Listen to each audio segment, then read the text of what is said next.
Quella volta che un profumo mi ha rovinato la carriera, Marianna. Ciao a tutti ragazzi, benvenuti in questo nuovo video, io sono Marco Delia e oggi vi voglio parlare ancora di profumi perché comunque è un argomento che mi chiedete e non so se smetterò in futuro di parlare di profumi o continuerò con questa cosa.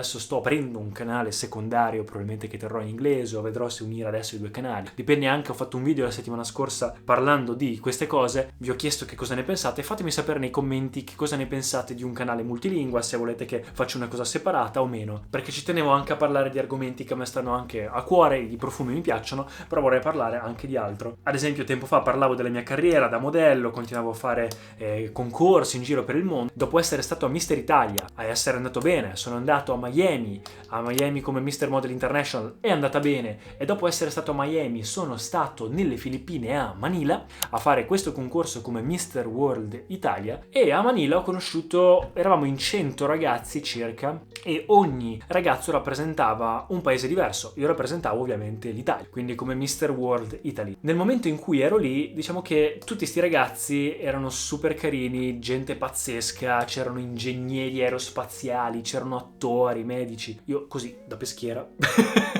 dall'Italia così, mandolino, pizza, pasta.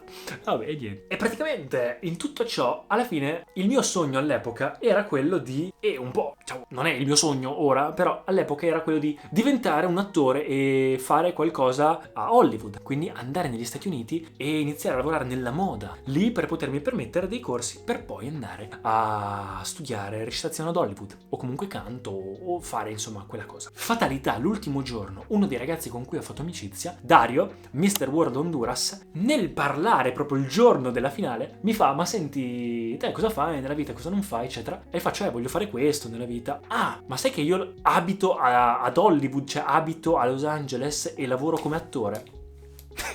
Cosa?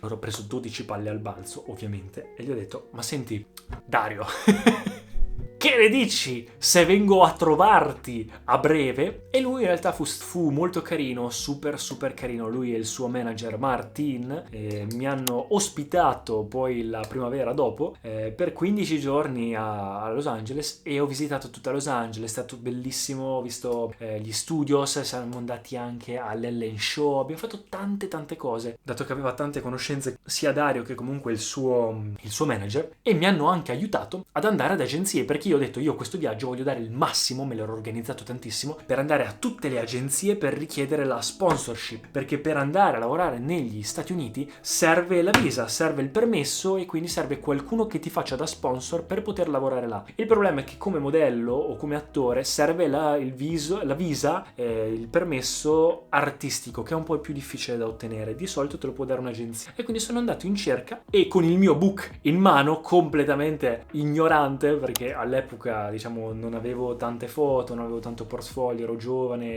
era ancora prima del Covid, anzi appena tornato ho iniziato, e quindi avevo proprio poca consapevolezza, ero un Marco completamente diverso, però avevo tanta voglia di fare, tanta voglia di arrivare, e quindi sono andato con il mio book in mano, stampato da tutte le agenzie possibili e immaginabili, e anche se alcune erano interessate, comunque ottenere il visto è stato difficile e infatti non ce l'ho fatta, spoiler, però diciamo che uno dei motivi è stato che una delle agenzie, che in realtà era forse una tra le due, non vi dico i nomi, però erano buone, più propensa, è che sono entrato in quest'ultima agenzia dove avevo questa specie di penultimo colloquio in cui in realtà sarebbe potuto andare bene, entro e nella sala d'attesa, io tutto ansioso, così felice, dai, magari anche questa sarà interessata eccetera. Dopo 2 minuti arriva una signora dall'altra stanza, che poi si è rivelata essere il capo praticamente di quell'agenzia lì, quella sede. Ma chi è che ha questo odore fortissimo? Tutti si guardano, io mi guardo da solo e io non so, forse sono io. E la tipa mi fa: oddio scusami, ma posso chiederti di uscire perché non so se hai visto il cartello all'entrata, è un unscented office. Martin, che era con me, è una persona molto eccentrica, molto esagerata e super carina, si è messo tipo a discutere alla Kim Kardashian di come si permettono eccetera e siamo andati via. E niente, la mia esperienza è stata rovinata da un ufficio in cui non si poteva indossare il profumo e io ovviamente avevo un profumo e non solo il profumo più forte che io ho mai avuto quasi nella mia carriera profumata, ma l'avevo comprato apposta perché io sono andato in cerca di quel profumo apposta prima di Los Angeles perché volevo associare a Los Angeles e all'esperienza un profumo. In quell'epoca guardavo tantissimo i video di Demi Rowling e quindi mi ero appassionato a Parfum de Marly e alla fine avevo comprato Layton. Ero anche andato in cerca apposta perché in alcune profumerie attorno a me non ce l'avevano più, quindi sono dovuto andare apposta a cercarlo. Speso un sacco di soldi e niente, è il profumo che era fortissimo, anche molto buono, super valutato, il più venduto penso di Parfum de Marly da uomo. E niente, alla fine non mi hanno fatto neanche fare il casting per questo motivo qua, perché da quanto ho capito probabilmente lei era allergica o c'era qualche problema, ma io non avevo mai saputo di un unscented office, avevo spruzzato solo una cosa e purtroppo niente, non ho potuto partecipare al casting. Piccola e altra nota dolente, il profumo quando sono arrivato a casa l'ho venduto.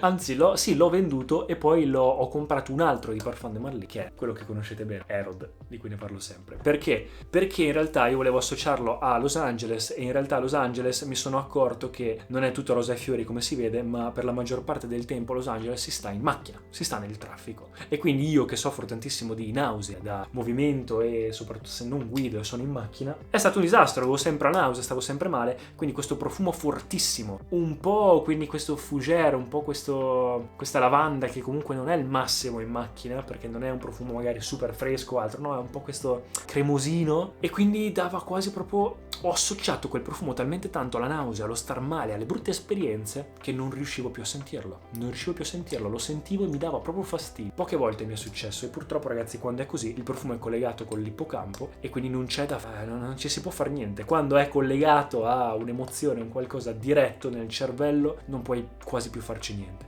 E quindi l'ho venduto e ho comprato un altro profumo che in realtà mi convinceva di più di Layton all'inizio, ma Layton vedevo che dava più complimenti, era quello più venduto, più conosciuto. All'epoca non guardavo tanto il mio parere personale, ma guardavo più il parere degli altri. Adesso ho imparato a guardare più il mio parere e questo è anche molto più nel mio parere. Nelle mie corde è tabacco, è caldo, è sensuale, è scuro, è elegante, sherry, è fruttato, è veramente un profumo sexy. A tutte le persone che l'ho fatto sentire è piaciuto. Dura forse un po' meno, si sente meno ed è anche meglio di alcuni profumi, però questa è la mia storia, quindi in realtà sono molto contento di aver preso Herod e in più è nero, io sono sempre vestito in nero.